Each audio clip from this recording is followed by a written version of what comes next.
প্রথম ওয়ানডেতে ১১৪ রানে Pakistan all out হওয়ার পর দ্বিতীয় ওয়ানডেতে বাংলাদেশও করেছে একই কাজ। ১-১ সমতা ৩ ম্যাচের ওয়ানডে সিরিজের দ্বিতীয় ম্যাচের পর। কিন্তু সব ছাপিয়ে আলোচনায় মেহেদী হাসান মিরাজের রান আউট।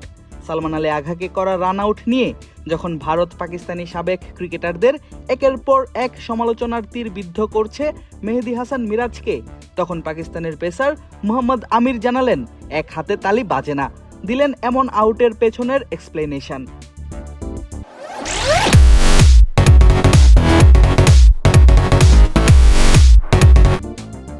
মোহাম্মদ আমিরের মতে ভুল দুজনেরই সমান।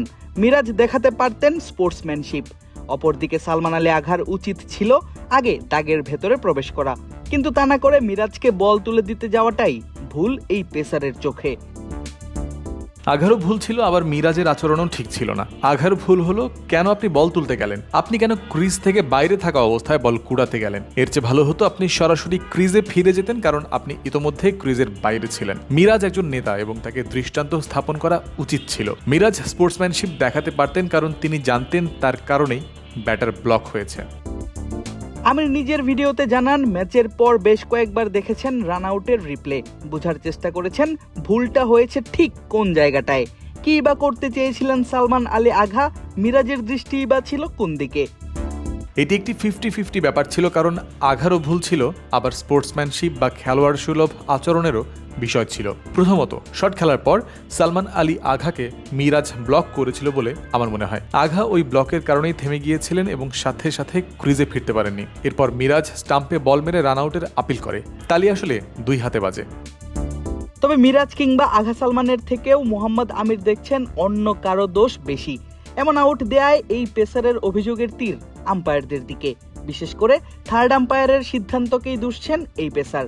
বলছেন অন্তত তাদের চিন্তা করা উচিত ছিল যে বোলারের ব্লকের কারণেই ব্যাটারের ফিরতে দেরি হয়েছে। আম্পায়ারদেরও চিন্তা করা উচিত ছিল যে বোলারের ব্লকের কারণে ব্যাটার ফিরতে দেরি করেছে। আম্পায়ারিং এর মান দিন দিন নিচে নেমে যাচ্ছে। থার্ড আম্পায়ারের উচিত ছিল এটা দেখা যে বোলারের ব্লকের কারণে ব্যাটার বেনিফিট অফ ডাউট পেতে পারতেন। খেলাটির আইনের ভেতরে এটি হয়তো আউট, কিন্তু স্পোর্টসম্যানশিপ বা ক্রিকেটের যে স্পিরিট আছে সেটার পরিপন্থী এটি। ক্রিকেট একটি ভদ্রলোকের খেলা হিসেবে পরিচিত এবং আজ সেই শিষ্টাচারের অভাব দেখা গেছে। বাংলাদেশ এর চেয়ে ভালো আচরণ করতে পারত। তবে ম্যাচের পর অবশ্য সংবাদ সম্মেলনে সালমান আঘা বলেন যেই অ্যাগ্রেশন তিনি মাঠে দেখিয়েছেন তা ছিল পুরোটাই হিট অফ দ্য মোমেন্টে। এখন আছে সব ঠিকঠাক মিরাজ এবং লিটনের সঙ্গে। আদিব আশরাফ, ক্রিক ফ্রেঞ্জি।